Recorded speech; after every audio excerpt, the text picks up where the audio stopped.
The first shot fired. The stars above planet Cora 3 were silent, like they always were. The humans working at the outpost near the edge of the system had no idea today would change everything. It started as a normal shift-quiet space, boring. Reports, routine scans. Then it happened. A flash of red light cut through space. In just 1 second, the beam hit Earth's Station Research Base Echo and tore through its core. The station shook. Alarm screamed. Metal panels burst from the walls. Fires lit up the hallways. Officer Myra stumbled out of her small room, smoke in her eyes. She saw bodies, friends, colleagues, gone. She dropped to her knees, trying not to cry. Her hand touched her comm unit. She pressed one button. Emergency. Earth. She crawled toward the escape tunnel, coughing. Behind her, another explosion rocked the station. The red warning lights blinked through the smoke. She didn't know if anyone else survived. Thousands of light years away, Earth's main command. Center Command Prime was alive with lights and voices. A communication officer stood up from her desk, pale-faced. "Sir," she said, "we've received a distress signal from Cora 3. The station has been attacked." Admiral Roy stood up. Slowly, a tall, silent man with gray hair and cold eyes. He looked at the big screen, showing the broken image from Myra's message.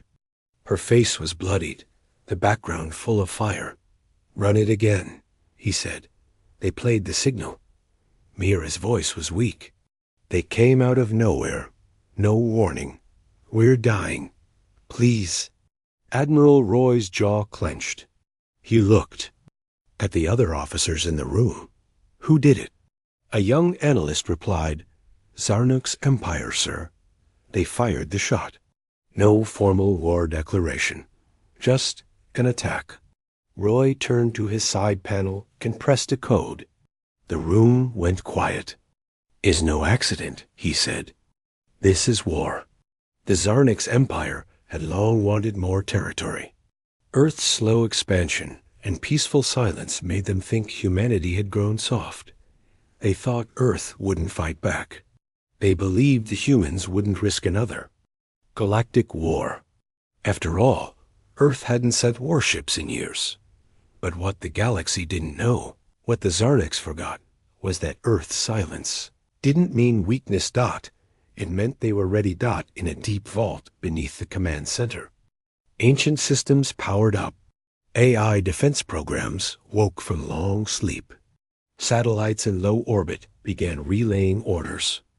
Old warships, black, silent, and massive, lit up one by one in Earth's hidden hangars. Admiral Roy gave the order. "Activate Project Stonewall." The officers gasped.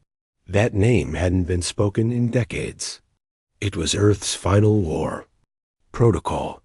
If activated, it meant Earth was ready to remove any threat from the galaxy. Completely. A soft voice from the Control AI asked, "Confirm total mobilization, Admiral?" Roy replied with calm steel in his voice. "Confirmed." Back. In deep space, the Zarnuk's fleet hovered near the ruins of Research Base Echo. Their ships were long and sharp, painted black and red. Commander Telvak, the alien leader of the fleet, sat on his throne aboard the Vecron Dominance. He was proud. "One shot," he hissed. "One shot and the humans crumble." His officers laughed. They thought Earth would send angry words, maybe. Sanctions. But they were wrong. One of his crew looked up from the sensor board. "Commander, new signal." "Something's approaching." Telvik narrowed his eyes. "A human ship?" "No, sir. Many. And they're not on normal routes. They're coming from deep space. Fast. No ID codes." He smiled. "Let them come. We'll burn the rest of their ships too." He had no idea what he was about to face. In Earth orbit, the black warships moved into position. They didn't look like normal cruisers. These were monsters covered in stealth plates, lined with old marks from ancient wars. Their weapons could melt asteroids. Their shields could survive starbursts. And their captains were Deathworlders, hand-picked humans, or on Earth's most dangerous zones, trained since birth in survival, war, and space combat. They weren't just soldiers. They were predators. And now they were waking up. Captain Voss opened his eyes in the cryo chamber. The words on the wall glowed. War order confirmed. Enemy identified. Objective: eliminate threat. He smiled and whispered, "Finally." And far away, Officer Mira sat alone in the escape pod, floating in dark space, staring at the stars. She didn't know who survived. She didn't even know if Earth got her message. But as she closed her eyes, she heard a sound, a deep rumble. A shadow passed over her small pod. She looked up through the window. A giant black ship glided silently above her. Earth had answered. Asterisk. They thought Earth would wait. The Zarnik's empire had studied humans. For years, they watched from a distance. They scanned Earth's transmissions. They called humans soft, too peaceful, and even lazy. They laughed at how Earth refused to join many of the wars that spread across the stars. They thought Earth was slow. They thought Earth was weak. And most of all, they thought Earth would wait. Inside the control room of the Vakron Dominance, Commander Telvuk still wore a smug grin. His reptilian eyes blinked slowly as he watched the broken remains of Earth's outpost drift into space. "Send a message to their council," he ordered. "Let them know we've claimed Cora 3. His second-in-command, Creel, nodded and opened the transmission channel. "To the humans of Earth," he began. "This is Commander Telvuk of the Zarnik's Empire. We have taken your station as punishment for your silence and refusal to obey council laws. Submit, or more of your territories will fall." Telvuk sat back. "Now we wait." But Earth wasn't waiting. Back on Earth, Admiral Roy stood in the war room, watching the screens light up one by one. From deep vaults, hidden across mountains and oceans, the old Terran war fleet was rising. More than 80 ships, all black, silent, and invisible to most scanners. Each ship carried something more dangerous than weapons.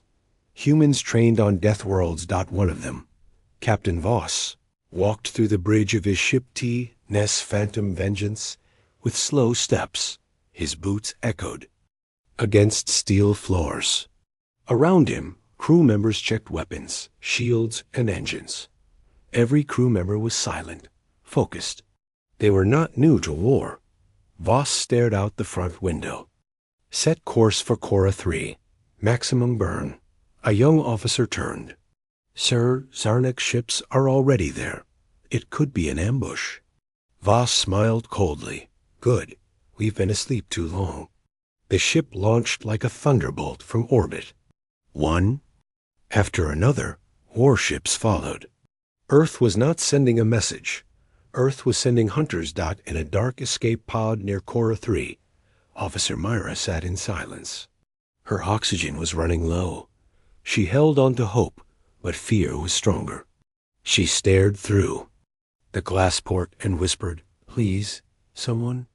Suddenly, a loud humming sound made her look up. A shape passed above her, a huge, dark shadow. Then another, and another. They moved like ghosts. No engine fire, no light, just motion. A voice cracked through her pod's weak calm. "Unidentified pod. This is TNC Phantom Vengeance. Human. Signal detected. Hold position." Her eyes filled with tears. "Earth, you heard me." On the Vikron Dominance, alarms began to buzz. Commander Telvuk frowned. "What is it now?" "Unknown ships entering the system," Creel said. "Multiple. Targets, dozens, no signatures. Pirates?" Telvuk asked. "No, sir. They're Terran." "All of them." Telvuk stood up fast. "How many?" "Over 80. And they're not responding to hails." His smile was gone now. What kind of Terran ships? The sensor officer swallowed. They're from the old war-class fleets. The ones that were supposed to be retired. Deathworld ships. A deep silence followed. No, that can't be. But it was, and they were closing in fast. The Terran fleet didn't open with words, no threats, no warnings, just action. The lead ship TNS. Phantom Vengeance fired a kinetic lance that hit the outer Zarnik's destroyer. The Zarnik ship exploded into dust within seconds.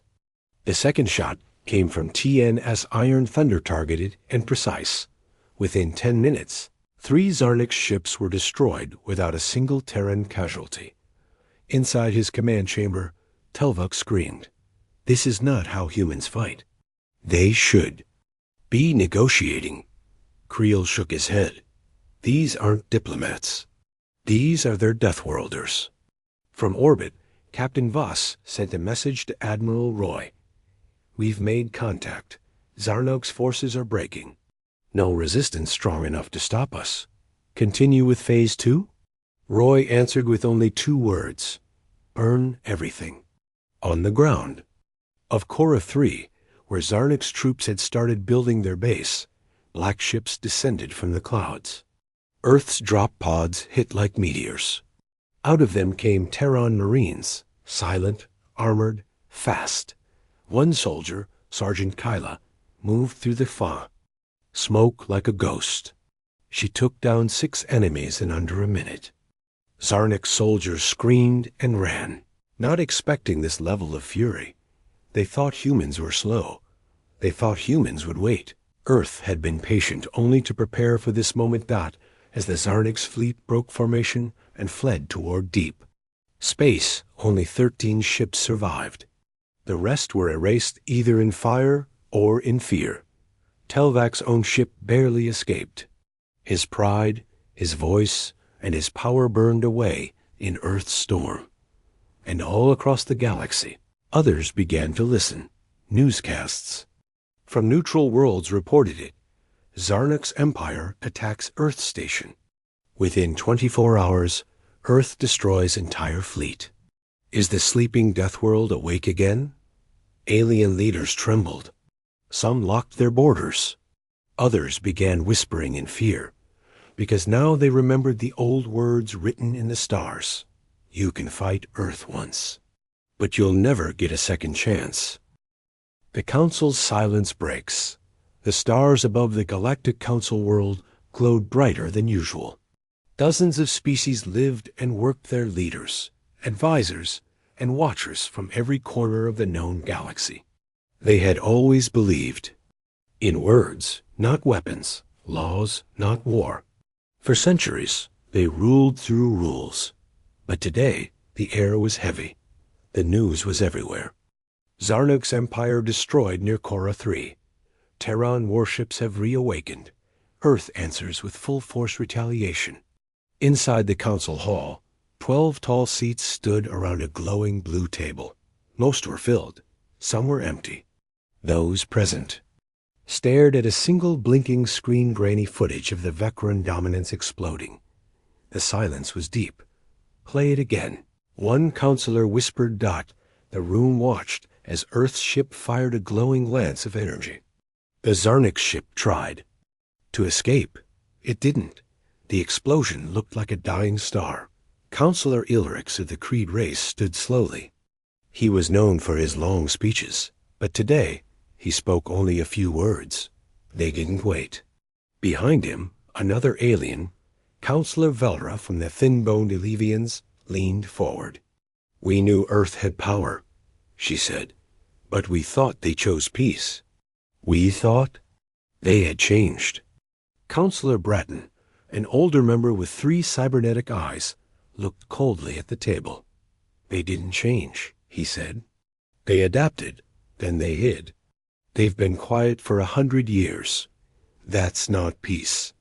Velra blinked. Then? What is it? Bratton tapped the table. It's a warning. A junior assistant ran into the room, holding a datapad.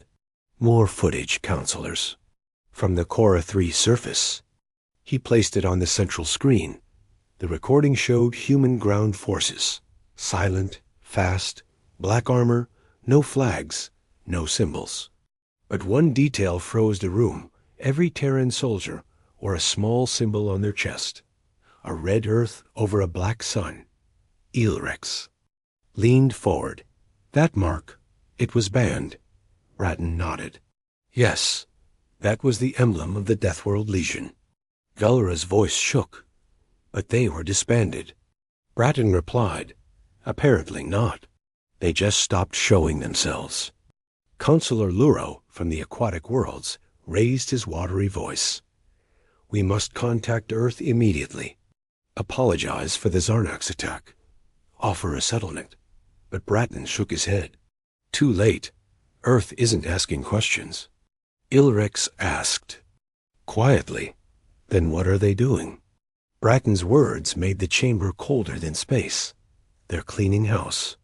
Far away, on Earth's TNS Phantom Vengeance, Captain Voss watched as dozens of signals filled his screen.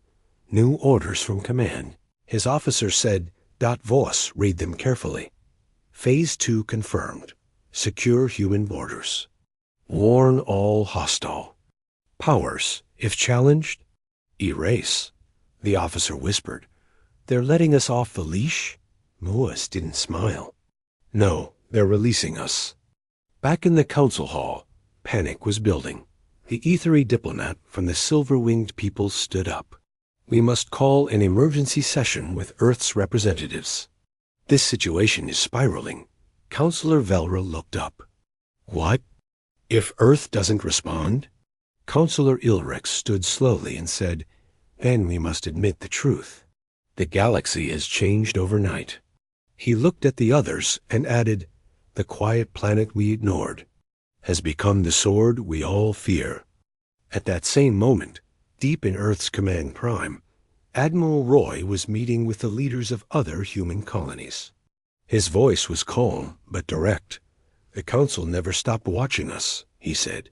They tested our patience. They let the Zarnax attack, and now they watch our reply.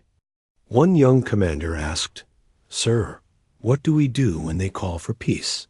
Roy's eyes didn't blink. We answer one way only with strength. Let them call us monsters. Let them call us Deathworlders. But no one touches Earth again. Behind him, a star map lit up with red dot systems under Earth's watch now. Not ruled.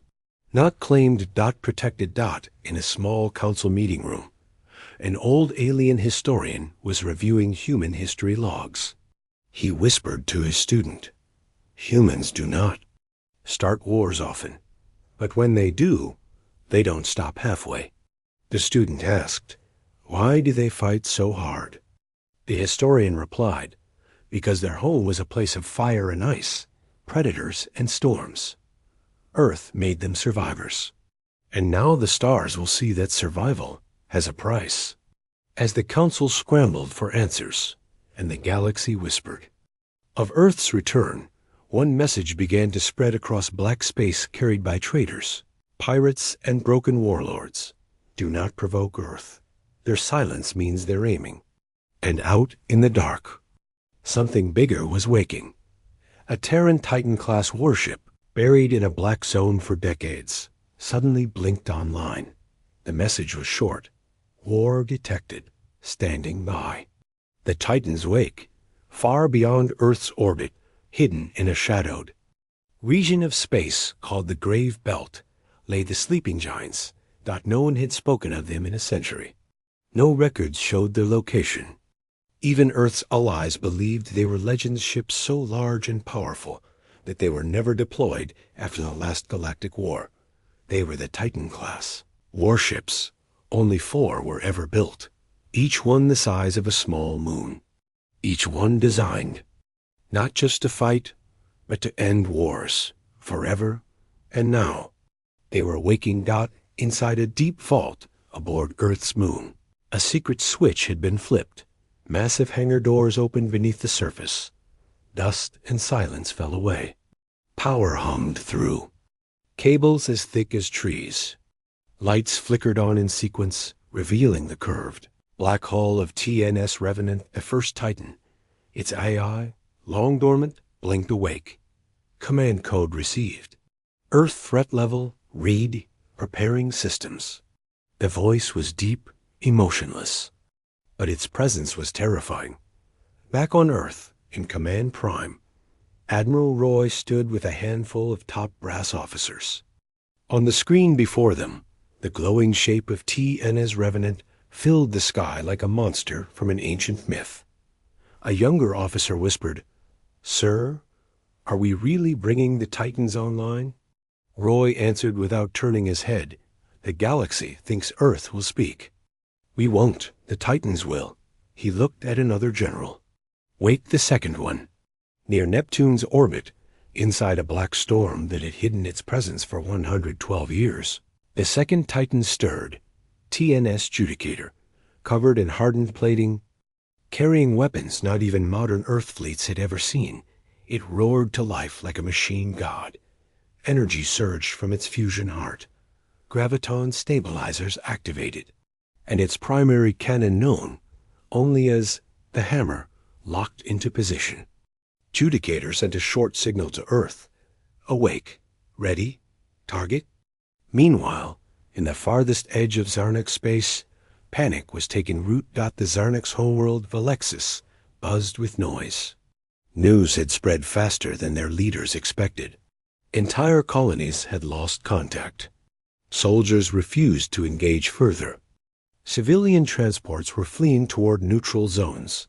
Inside the High Command Tower, the Zarnix Emperor slammed his clawed hand on the table. "Where is the Terran fleet now?" His advisor trembled.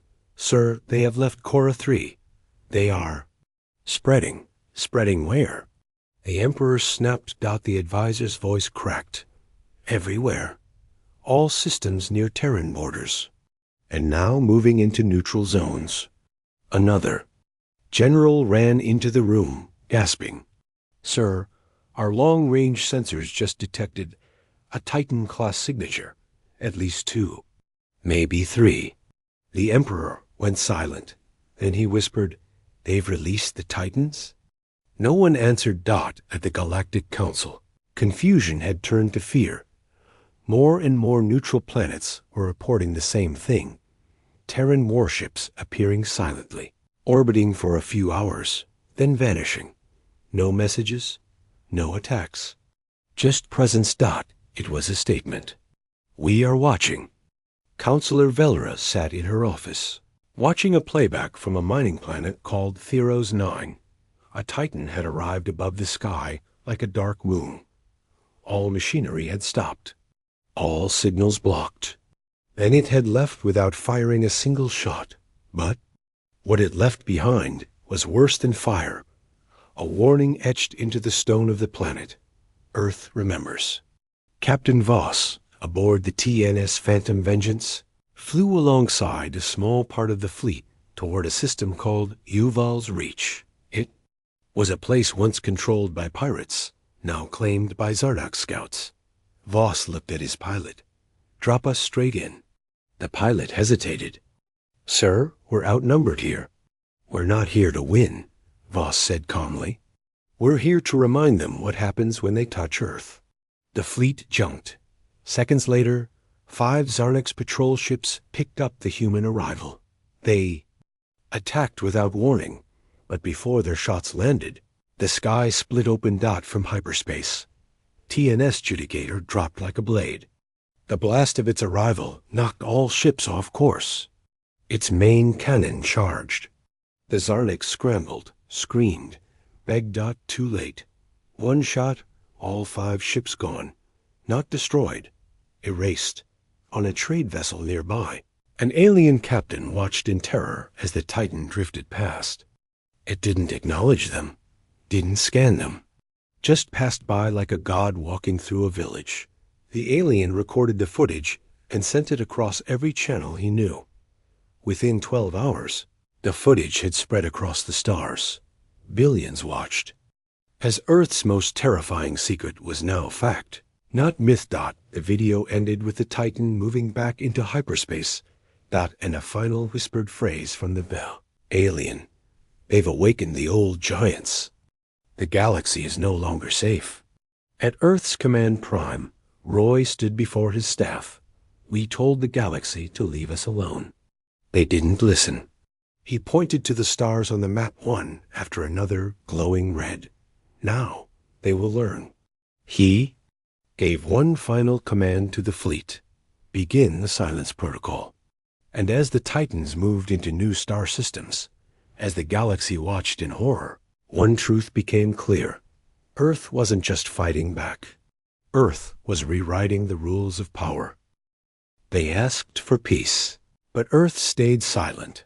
The galaxy had changed in less than a week. Gone were the days when Earth was just another quiet planet near the edge of the central systems. Now, every major channel, every alien forum, every galactic newsfeed was showing the same thing. Titan-class Terran warships are real. Entire Zarnox sectors abandoned overnight. Earth not responding to Council requests. Even the word Earth was now spoken in hushed tones, not out of respect, but out of fear. Inside the Galactic Council Hall, the room was full of diplomats, leaders, generals, and scientists from every known species. Screens floated in mid-air, showing real-time data from across hundreds of star systems. Red dots moved like wolves through the maps. Each one was a Terran ship. Some moved alone, some in pairs. And 4 were marked differently massive shapes that made entire systems fall silent when they arrived. The Titans. Counselor Velra stood and raised her voice. We must act now. We must send a peace delegation to Earth. This cannot continue. Others nodded. A few murmured in panic. Counselor Bratton shook his head slowly. We sent messages already. Earth hasn't answered. Not even a signal return. A nervous aide whispered from the side. What if they're ignoring us? On purpose? The room fell silent. On Earth, inside Command Prime, Admiral Roy stood before a dark screen, showing 20 open communication requests from the Galactic Council. He didn't answer any. An officer approached. Sir, another peace message just came in. This one offers full surrender from the Zarnox Empire. They're asking for a ceasefire, reparations, even trial of their own leaders. Roy raised one eyebrow. Did they offer those things before they attacked our station? No, sir. Then they don't deserve words. Far across the stars, the Zarnox Empire was crumbling. Their fleets refused to launch. Their outer colonies were gone some. Fled, others abandoned. High General Telvuk, once proud and powerful, now sat in a silent chamber surrounded by fear. A single, human message had arrived on his personal console. Just 2 words. Still watching. That was all. But it shook him more than any warship. In the city of Solace Prime, the capital of the neutral Thalanari Republic, millions gathered in panic. Their world was far from the war zones, but rumors said a Titan had passed near one of their moons. It didn't fire. It didn't speak. It just watched and left. That was enough. Shops closed. Ships left orbit. Even their president made a public address. To Earth, we offer full cooperation. We were never part of the attack. Please don't punish us for another species mistake. But Earth never replied. Aboard TNS Revenant, the first Titan, Captain Sora sat on the observation deck. Her eyes were fixed on the swirling starfield. The Revenant was silent, cold, and ready. Her comms officer said quietly, Captain, another message. From the Council. She didn't even blink. Delete it. But Mom, they want words, she said. We gave them a warning. They ignored it. Now, we give them silence. She stood and looked at the glowing war map in front of her. Silence is scarier than screams. On the 3rd moon of Krullian 5, a group of bounty hunters met in secret. They'd once taken Terran citizens from minor trade colonies. Small hits, no big reactions. But now half their crew was gone. Ships burned. Safe houses wiped clean. The survivors sat in silence. One of them, a rough lizard-like alien, said, "We should surrender." To who? Another asked. He swallowed. To Earth. They looked at him like he'd gone mad. You want to beg them? What if they don't listen? He said nothing, just placed a small black card on the table. On it, the red Earth emblem over a black sun. No words, only a symbol. And suddenly, no one argued anymore. Back at the Galactic Council, Velra stood again, her voice now full of emotion. I don't care if they don't respond. We must go to Earth. In person. Show them we are sorry. Beg, if we must. Others looked away. Some embarrassed. Some afraid. Counselor Bratton finally spoke, slowly. We never understood them. We mocked their silence. Called them weak because they didn't shout, didn't fight, didn't rush into every war. He looked at the red lines on the map. They weren't weak. They were patient. In deep space, another Titan arrived near an abandoned Zarnux fuel station. No ships left to defend it. No transmissions. Nothing but quiet. The Titan opened its main communication beam. For the first time in days, a voice went out from Earth's fleet. Simple. Cold. Human. This is Earth. We don't want your land. We don't want your riches. We don't want your alliance. We want only this: never touch our people again. If you do, there will be no warning, no trial, no mercy. Then the transmission ended. No explosions followed. No shots were fired. But across the galaxy, hundreds of ships powered down. No one wanted to test Earth again. Because now, everyone understood. Earth hadn't just declared war. Earth had declared finality. Asterisk, the Death World Code. Long ago, before Earth had ships in space, before humans spoke with stars, the planet itself had written its code into the blood of its people. A world of storms, beasts, volcanoes, earthquakes, droughts, floods, ice, and fire. A death world. And on that world, humanity did one thing better than any other species ever known. They adapted. Not just physically, mentally, emotionally, spiritually. They learned to love through pain. They learned to build through loss. They learned to survive through silence. And now, the galaxy was learning what that silence really meant. Inside the TNS Revenant, Captain Sora stared out at the stars. Behind her, a young cadet named Liam stood with shaking hands. Captain, he asked, why don't we answer them? The Council keeps sending messages, pleading, even offering gifts. Why don't we reply? Sora didn't turn. She answered quietly, because that's not the code. The Death World Code? He asked. She nodded once. The galaxy thinks war is about words, treaties, debates. On Earth, survival didn't come from speaking. It came from listening, from watching, from knowing when to strike and when to disappear. Liam frowned. But if we stay silent, won't they think we're monsters? Sora finally turned. Her eyes were cold, but not cruel. They already do. Across the stars, dozens of planets declared neutrality. Some even offered Earth open gates, free fuel, and land. But Earth's fleets didn't stop. They didn't invade, but they made their presence known. A single Terran dropship landing. In the capital, a Titan passing near their moons.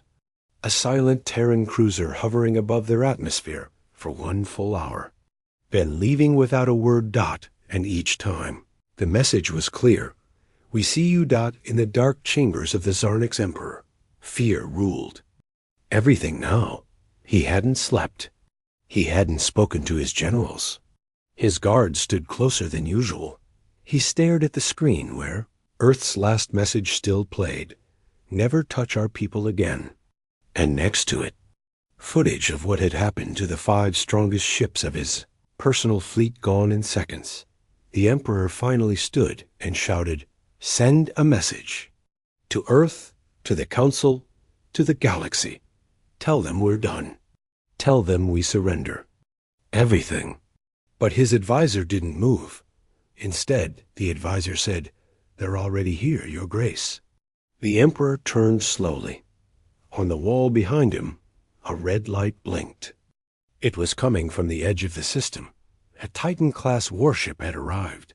A lone dot at the Galactic Council. Things were collapsing. All 12 council seats were occupied, but not with confidence.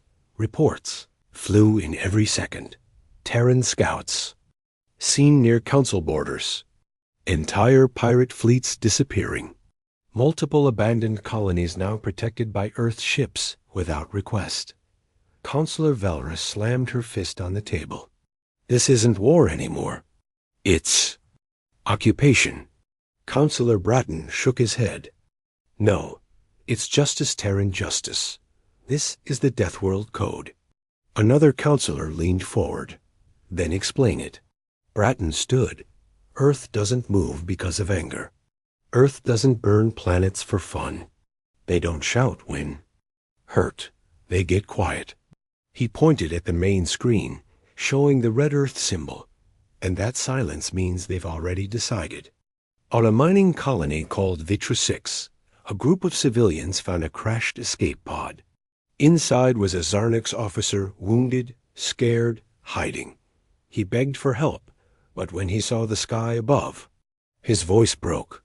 A shadow passed overhead. The people. Looked up. It was TNC Iron Thunder, one of Earth's old warships. It didn't fire. It didn't drop troops. It simply hovered there. And when the Zarnix officer asked, "Will they kill me?" an old human miner replied, "They don't need to. You already know you lost." Inside the war wounds on Earth, a group of young officers studied maps. One of them, Lieutenant Rena, said, "Sir, the enemy lines are gone. No one dares step close. What's next?" Admiral Roy looked over the map quietly. "We stay." "Stay where, sir?" "In orbit, in shadows, in the minds of every leader who thinks about testing us." He turned to them and said, "The Death World Code is not about killing. It's about remembering. We don't shout. We don't repeat. Ourselves. And when we're done, the stars remember why they feared Earth in the first place. Somewhere deep in the wild zones uncharted and forgotten, a small alien child asked his father, "Why does everyone talk about Earth now?" The father's eyes grew dark. He answered in a whisper, "Because they stopped talking." Back aboard TNS Phantom Vengeance, Captain Voss sat alone in his quarters. A message from his sister still on Earth blinked on the console. She had written one line, "You've scared the stars, brother." He stared at the words, then looked out at the empty galaxy beyond. And in a quiet voice, he answered, "Good." The final silence. A galaxy had never been this quiet. Trade routes once buzzing with activity were now empty. Pirate fleets vanished without a trace. Border planets no longer debated defense budgets, because nothing could defend against. What had awakened Earth didn't need to speak anymore. The silence itself was the warning. Across more than 80 systems, Terran warships held position. They didn't fire. They didn't broadcast messages. They didn't even demand surrender. They simply existed. And that existence was enough. On the outer rim of the Zarnix Empire, once proud cities now lay abandoned. Ships floated like broken bones in orbit, systems offline. Entire fleets had been decommissioned. Soldiers turned in weapons. Even high-ranking generals now refused to give orders. But on Earth's war logs, there were no victory speeches, no trophies, no demands. Earth didn't want to rule. It wanted the galaxy to never forget. Inside the cold halls of the TNS Revenant, Captain Sora stood silently as a final message came in. It wasn't from the ZARNOX. It wasn't from the Council. It was from a child transmitted, accidentally from a refugee vessel passing near Terran space. Are the humans coming here too? There was no answer. The recording ended, but it left the entire bridge crew quiet. SORA finally spoke. We were made monsters by silence, but we were never cruel, just forgotten. On the Galactic Council world, everything had changed. Dozens of member species had stepped down, their flags removed, their leaders gone. The council chamber that once ruled 300 systems now ruled fewer than 30. And in the center, on the once bright star map, Earth systems glowed the strongest. Counselor Velra stood alone. She looked at the screen and whispered, "They didn't need to destroy the galaxy. They just had to show us who they really are." Behind her, Counselor Bratton arrived quietly. He handed her a datapad. She scanned it. "What is this?" "Earth's final transmission," Bratton said. "We intercepted it. It wasn't meant for us. It was meant for their people." Velra read aloud. "Operation complete. Fleet will remain silent. The galaxy understands now. Let them remember. Let them teach their children. Let them fear peace, not because it ends, but because Earth enforces it." On a small neutral world named Edera, a history teacher stood before a class of alien children. One child raised her hand. "Why did the humans come back?" The teacher smiled sadly. "Because someone hurt them." Another student asked, "Why didn't they talk to the galaxy?" The teacher paused. "Because," she said, "humans only speak once. After that, they act." In deep space, the TNS Phantom Vengeance drifted silently. Captain Voss sat with his officers. No alarms, no enemy movement, no orders. Just silence. "Sir?" One officer asked, "What do we do now?" Voss stared out the window. "We wait." "For what?" He replied calmly, "For them to test us again. One day, someone always does." The others didn't reply. They just nodded. Because they knew. Humanity had not changed. The galaxy had simply forgotten who Earth was. No. It remembered. In the quiet city of New Berlin on Earth, children ran in the parks again. Families ate in peace. The skies above were calm, but everyone knew what hung in orbit warships, Titans. And more, they were not there to conquer. They were there to protect. Not Earth. Humanity. Because Earth had learned long ago words fade, but actions last forever. And so Earth had chosen a new kind of war. A war without bullets.